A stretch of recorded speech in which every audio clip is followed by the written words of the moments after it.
ce qu'on appelle un droit self-exécutif. C'est-à-dire qu'il faut que les acteurs acceptent.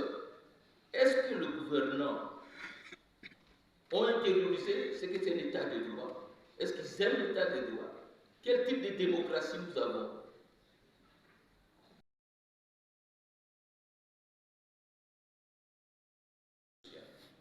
La problématique de la nationalité. La question, toutes ces questions-là doivent trouver des réponses. Comment leur faire? Il y a deux voies, excusez-moi. La première voie, c'est ce qu'on appelle la relecture. C'est qu'une constitution ne peut pas tout dire. Il y a même des États qui n'ont pas de constitution écrite, mais qui sont des démocraties. C'est donc le droit constitutionnel, c'est les droits des acteurs. Donc, c'est au domicile alimentaire et du côté du pouvoir, on ne veut pas qu'il y en ait. Donc, il y a toutes ces questions-là. Je peux m'arrêter là. Mais il y a quand même des questions. La question du pouvoir judiciaire. Jusqu'aujourd'hui, les trois ordres restent au niveau central. Il n'y a pas encore de juridiction administrative, parce que nous avons le moyen d'aller dans ces trois ordres. La question de l'écriture logorique, que je le dis, par exemple l'article 78, on fait parfois 8 mois sans gouvernement depuis pratiquement le mois d'octobre. Maintenant, il y a un informateur qui va devenir formateur, qui va devenir Premier ministre. On peut faire 8 mois comme ça, dans une mandature de tout temps. Mais on a copié ça du modèle belge. Mais les Belges eux-mêmes n'ont pas écrit ça. Donc, il y a ces questions-là. Mais dans la pratique, il y a des problèmes. Parce que comment le gouvernement va conduire la politique de la nation en concertation avec le président, alors que le président, c'est lui qui a présenté les programmes au peuple. Il y a des problèmes là-dessus. Il y a un peu. Alors, la question du pouvoir législatif. L'assistant vous a parlé, Bilolo vous a parlé de la nécessité ou de la pertinence du bicamérisme. Pour produire une loi, il faut 16 mouvements. Ce qui fait que la production législative est faible et même la capacité de contrôle est très très faible. Par législature, on peut avoir 2 interpellations. Et pour les avoir, il faut vraiment... Alors, la question qui se pose, ou le travail qui se pose, c'est pourquoi ou quels sont les problèmes posés par les institutions qui doivent trouver des réponses. Ces réponses, c'est en termes de relecture ou de réécriture. Nous allons revenir là-dessus. Mais je préfère commencer par le problème. Cette constitution a cette vertu de devoir durer. Et un des éléments de qualité d'une constitution, c'est la stabilité. Mais c'est aussi l'efficacité et la pertinence des institutions à nous amener à cet objectif-là de reconstruire l'État. Parce que le problème que nous avons dans ces pays depuis 1960, c'est l'existence de l'État. Pas comme une idée, mais comme une capacité de peuple, de nation à s'assumer et à se projeter. Si nous prenons les outils d'analyse, je suis content que le ministre de l'Énergie soit là, chez nous, nous sommes taxés parmi les États fragiles, des concepts polis. D'autres nous mettent dans le broken state ou le failed state, l'État failli. Alors, est-ce que cette constitution peut nous aider à avancer? Alors, les questions qui se posent, j'en ai retenu 10 seulement. La première question, c'est la substantialité ou l'identité de cette constitution.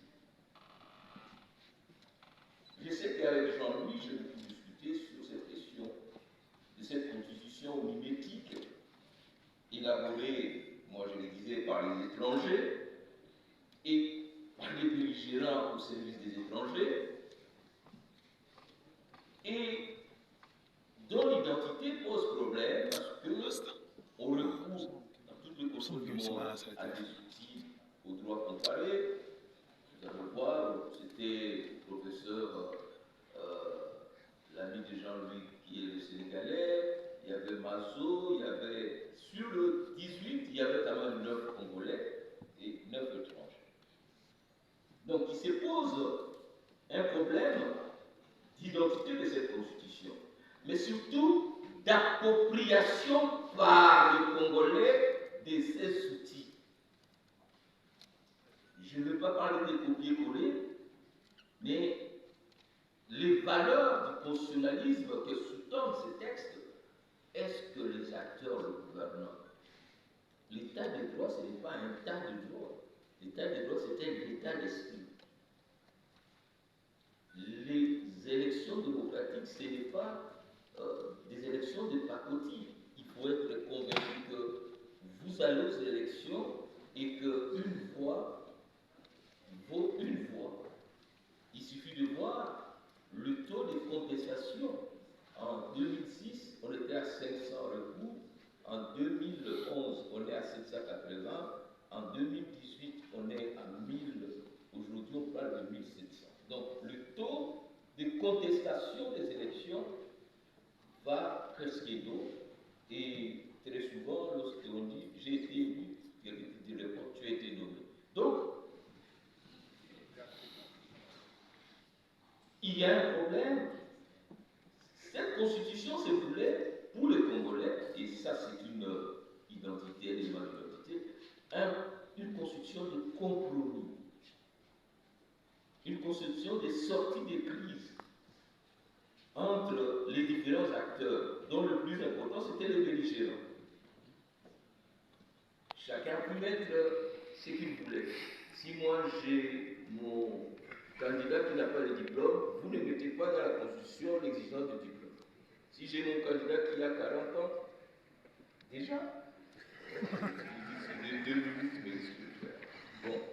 Donc la question de la substantialité, la question de la forme de l'État, là aussi c'était un compromis entre unitaristes et fédéralistes. Alors on a trouvé le régionalisme, mais qui dans la réalité a fonctionné comme un régime militaire décentralisé où les gouverneurs des assemblées provinciales sont suspendus à tout moment. Le problème du régime politique, on a recouru au régime hybride français et ce qu'on appelle le régime d'écriture. Avant toute chose, je voudrais dire que une constitution n'est pas un document abstrait, n'est pas de la poésie. Une constitution, c'est la loi fondamentale qui sert à régenter les pouvoirs. Mais plus que cela, une constitution, c'est ce qui constitue l'État. C'est son acte fondateur et c'est ce qui construit l'État. D'ailleurs, le mot constituer, les verbes donnent ces deux éléments. Constitue l'État, sa fondamentalité, son identité, mais même là, il construit l'État. La vie constitutionnelle congolaise se caractérise par une production inflationniste de constitutions, ce qui traduit la difficulté d'être de notre État. Lorsqu'on dénombre les constitutions, les juristes sont rarement d'accord. Il y en a qui peuvent parler de 5, d'autres de 10. Nous-mêmes, lorsque nous comptons les constitutions avortées, les constitutions inhibées, les constitutions, nous arrivons pratiquement à 20 textes qui vont de régimes ou des États de type confédéral, fédérations, des fédérations tues. Mais la Constitution du 18 février citoyen qui aura demain 18 ans constitue une exception dans notre vie constitutionnelle. C'est une de la Constitution qui a joui de la stabilité. Et ce n'est pas pour bien que le président du Sénat de l'époque, lors du 15e anniversaire, disait que nonobstant ses faiblesses, cette Constitution a pu cristalliser les aspirations et la volonté du peuple congolais d'asseoir un état de droit démocratique. C'est une Constitution complète, démocratique et une Constitution stable. On peut l'affirmer si on voit que cette Constitution a permis d'avoir l'organisation des 4 cycles électoraux, avec un cycle qui a permis l'alternance. Mais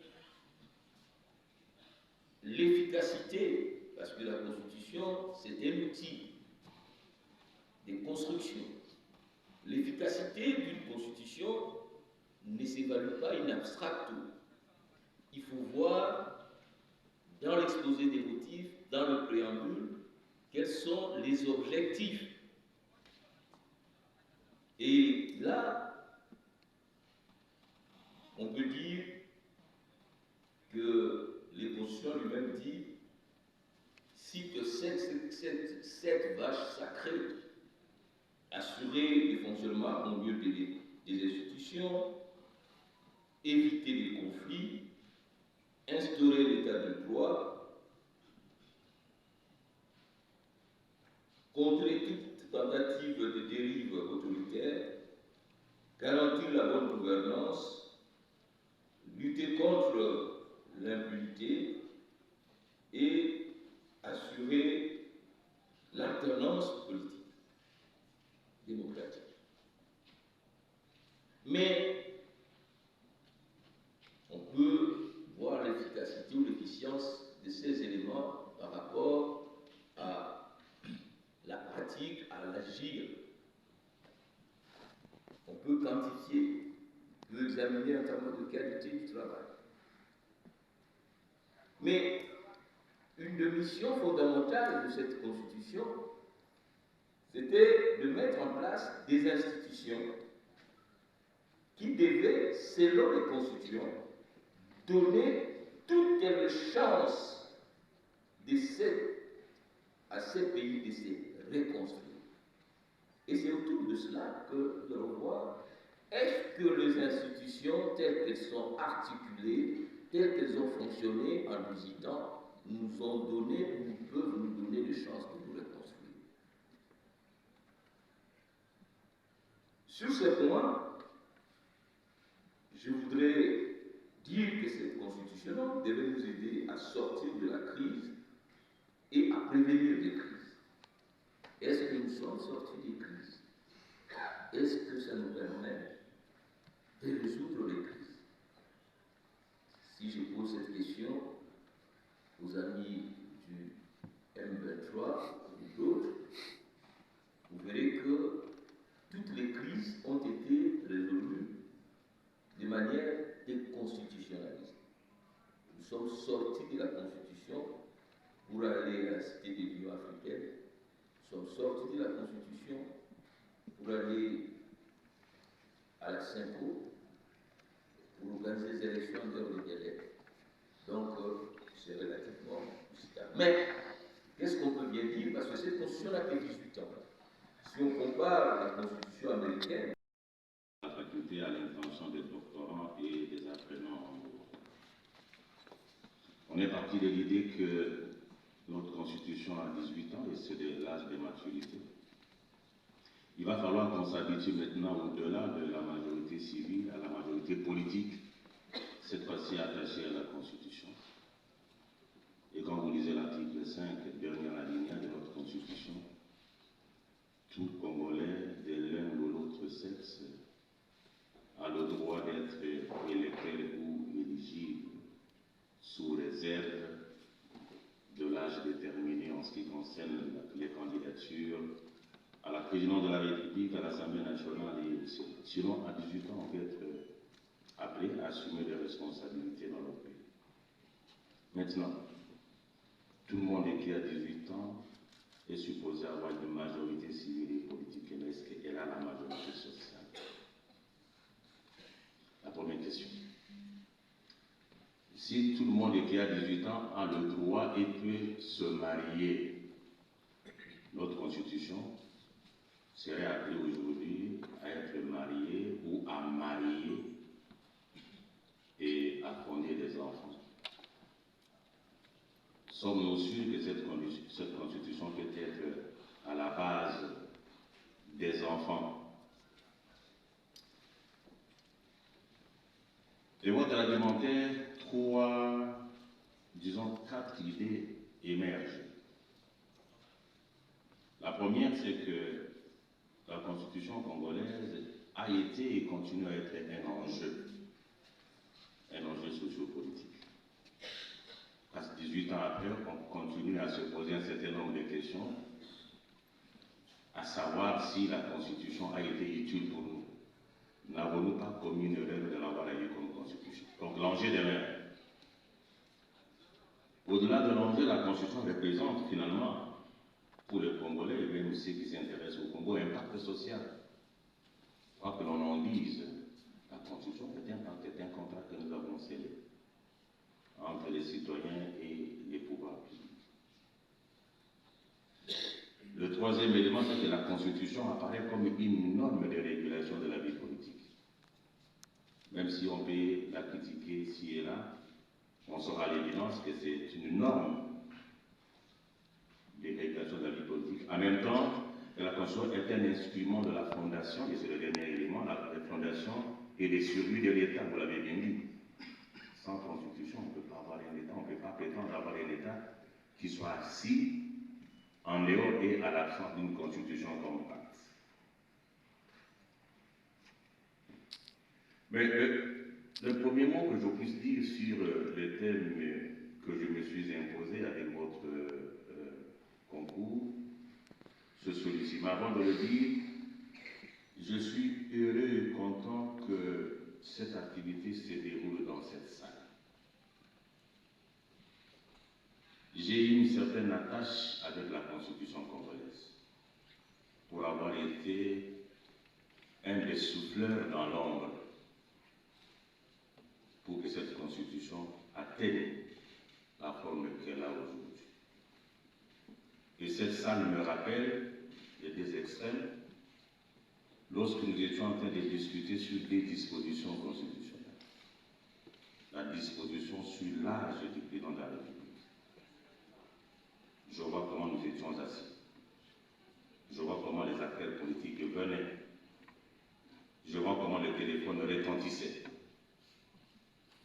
Si les 1000 pouvaient parler, cette salle, ce point et celui-là pouvaient vous dire comment en est-on arrivé à fixer l'âge de 30 ans. C'est ça la première attache que j'avais de la Constitution. La deuxième, c'est que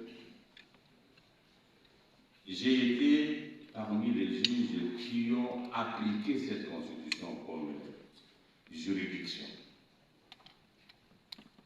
Application heureuse ou malheureuse, nous avons été témoins.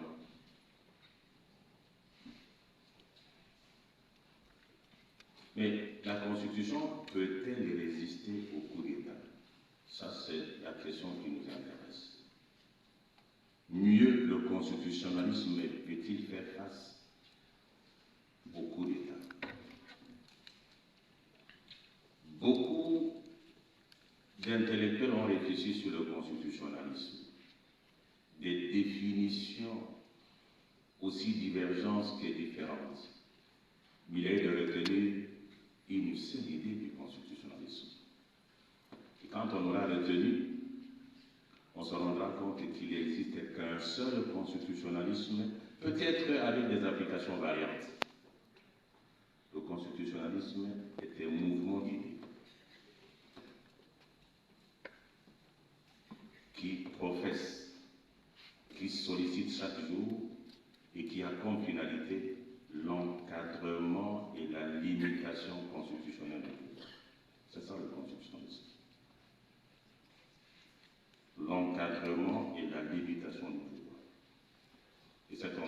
être un encadrement constitutionnel.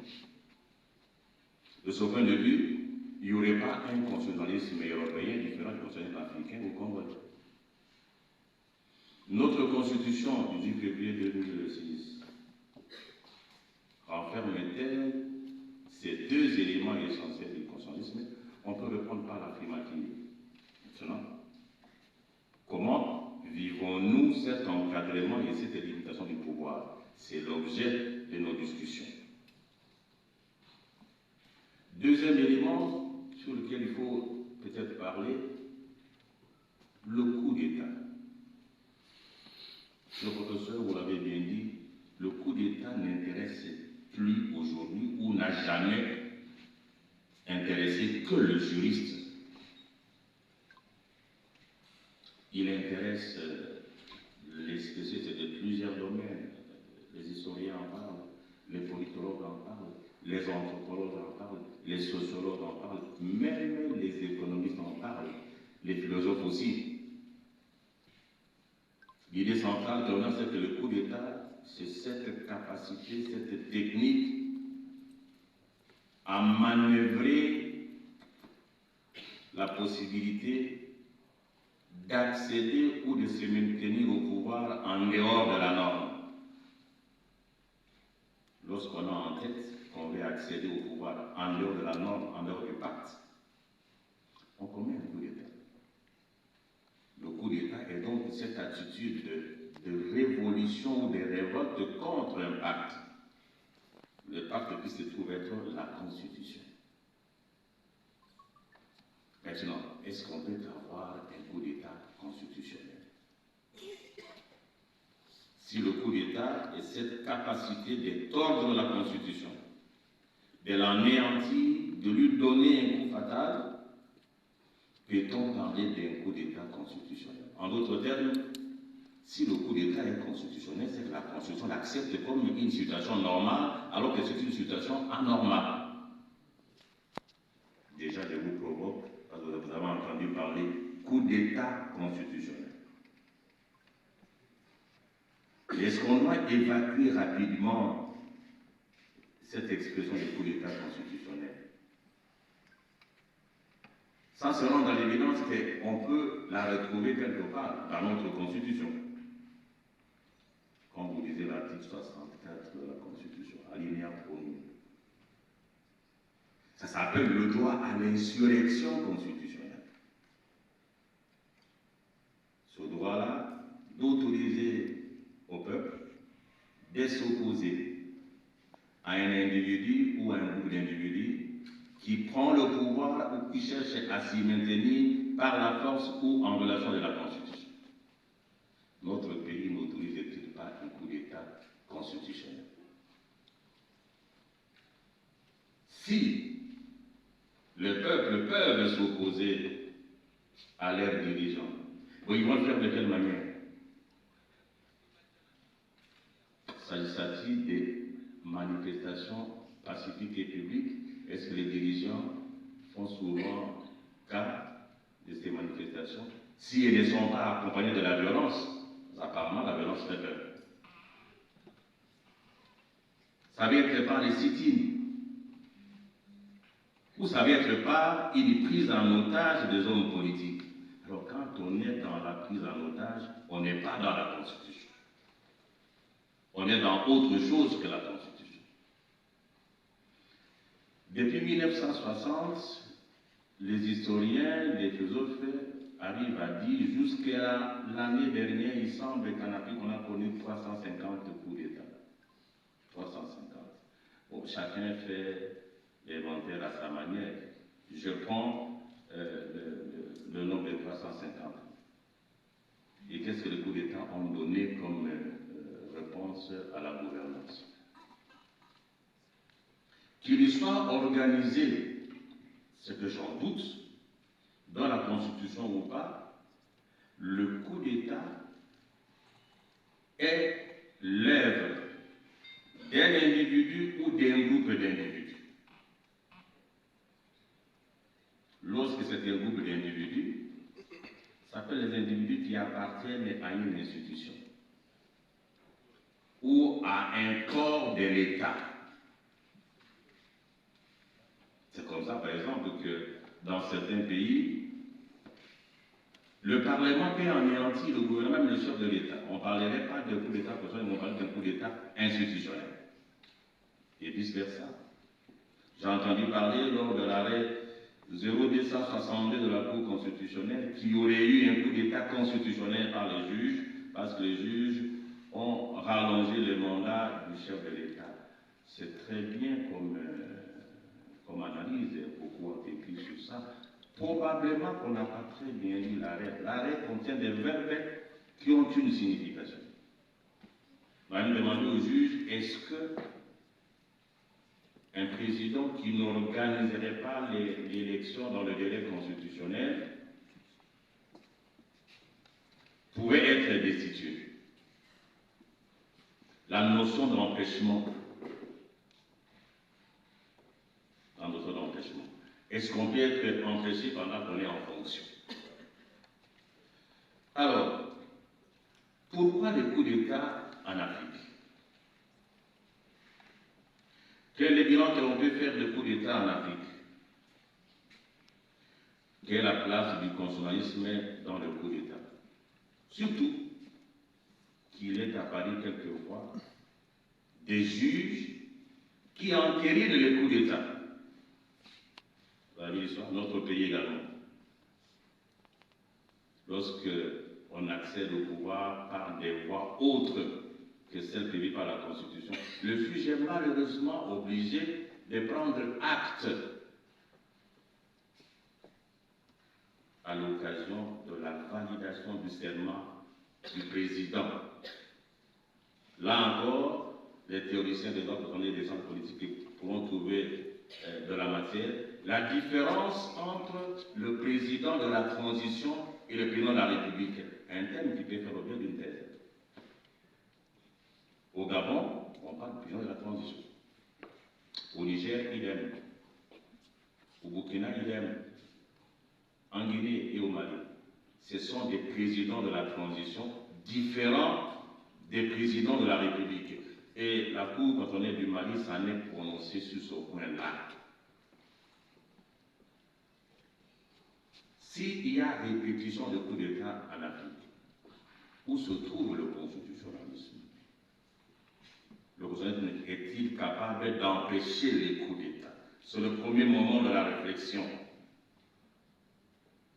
Mais pour y répondre, c'est le deuxième moment, on va avoir à l'évidence que le coup d'État est d'origine institutionnelle.